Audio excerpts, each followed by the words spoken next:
Shalom, selamat pagi dimanapun jemaat berada pagi hari ini.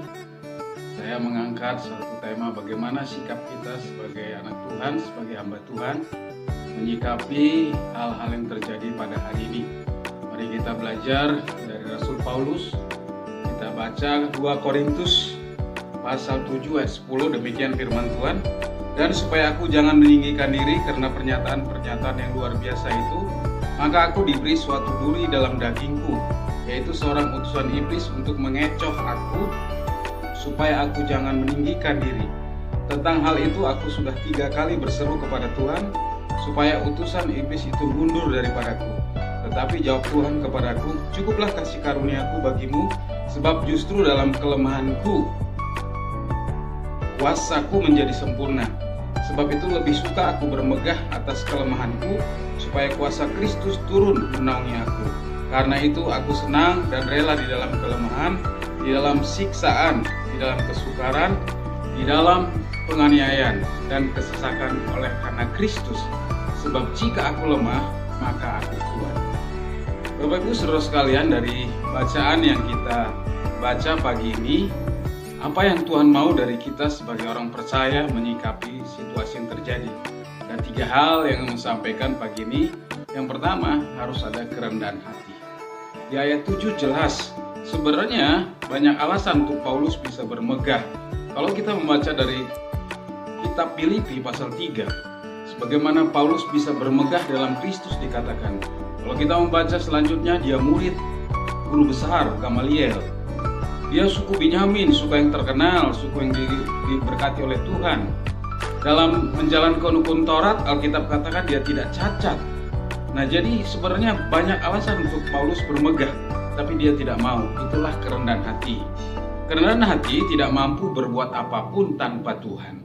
Dan kerendahan hati juga mengerti bahwa Tuhan berdaulat atas kita. Tuhan berdaulat atas semesta alam. Tuhan berdaulat atas Indonesia. Itu sebabnya apapun yang kita alami, semua kedaulatan Tuhan. Dia tetap Bapa yang baik bagi kita. Karena kita percaya lawan rendah hati adalah kesombongan, kecongkakan. Allah menentang orang yang congkak, tetapi memberkati orang yang rendah hati. Saya percaya semua kita harus rendah hati. Karena Amsal 8 ayat 13, takut akan Tuhan ialah membenci kejahatan dan kesombongan. Jadi Tuhan tidak menginginkan kesombongan atas kita, tapi biarlah kita rendah hati mengakui semua yang terjadi itu karena kedaulatan Tuhan.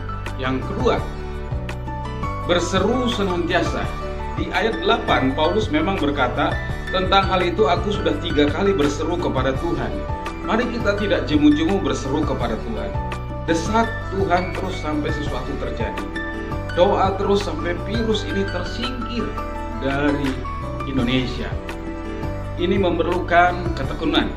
2 Samuel 20 ayat 7, Daud berkata demikian, ketika aku dalam kesesakan, aku berseru kepada Tuhan.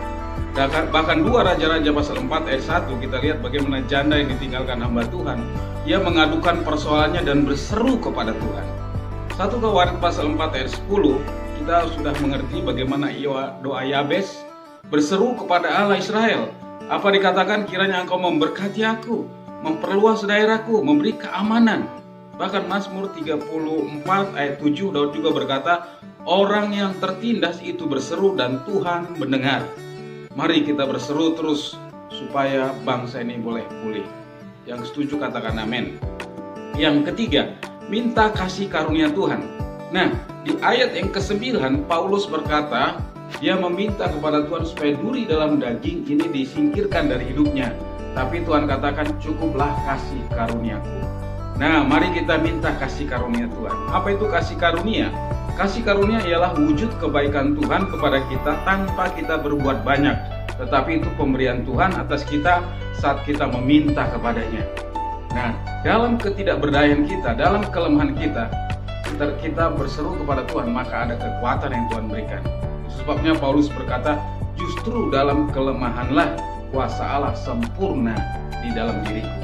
Jadi mari kita minta kasih karunia Tuhan. Mari kita minta belas kasihan Tuhan supaya virus corona ini boleh tersingkir dari Indonesia.